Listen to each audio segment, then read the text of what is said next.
I said, yes, Swamiji, I can't sleep. I'm so nervous. I couldn't sleep last night. I couldn't sleep this evening or the evening before. He said, oh. He said, that's good. Then, he was sitting on his bed still, and I was sitting in front of him, and he kind of leaned forward and looked me right in the eye, and he said, actually, our aim is to make sleeping zero, eating zero, defending zero, and sex zero. He said, we don't preach that, but that is the aim.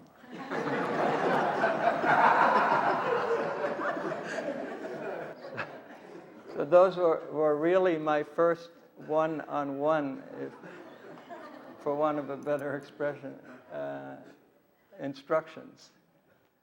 But there was one incident that really struck home for me, how Prabhupada was molding us. Like we sing in the Guru Puja that your mercy is all I'm made of. And that is factually or experienced when we were in India, and Kirtanananda had been sent to Gorakhpur for some preaching work. And I think he was staying at the house of a devotee named Ramananda. He was a professor at the university. But Kirtanananda had no liking for India. In fact, he actually had a very negative attitude, and he just wanted to go back, thought it was a useless waste of time. And at one point he wrote a letter to Prabhupada in this spirit of complaining and just wanting to go. After I finished relating the contents of the letter to Prabhupada, Prabhupada said, write him an encouraging letter. Encourage him.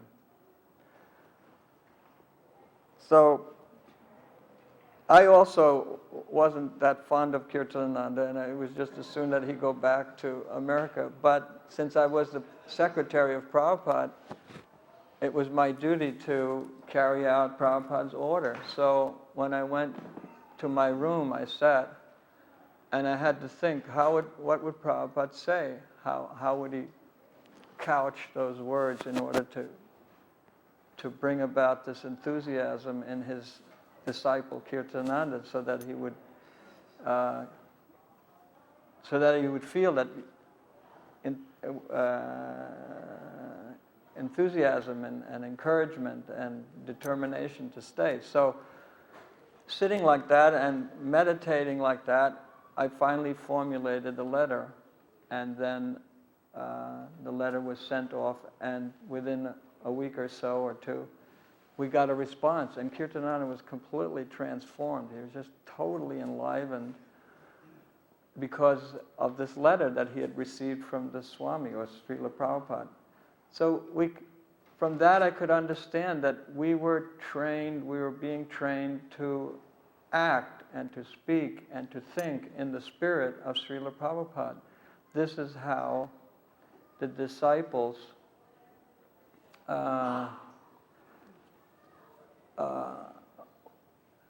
are an extension of the mercy of the spiritual master. At least that is my understanding, that your mercy is all that I'm made of. And this is factually true, that the devotees are, now we have the cell phone technology, so when we speak something here, it goes to a relay station, relay. You can in fact call anyone in any part of the world because the relay is set up so perfectly, so transparent. And that is how we're seeing the Krishna consciousness movement expand. By Prabhupada has transmitted the original transcendental message, and it has been received and then relayed by his disciples. And in that process, we're purified and we are trained and formed up. And in fact, we're all little Prabhupada clones, so to speak. Although at the same time, every one of us is an individual person with unique characteristics and qualifications. and relationship with Srila Prabhupada. It's not that we're all mindless followers, but so that was a deep lesson for me, that letter writing. Je anilo premadana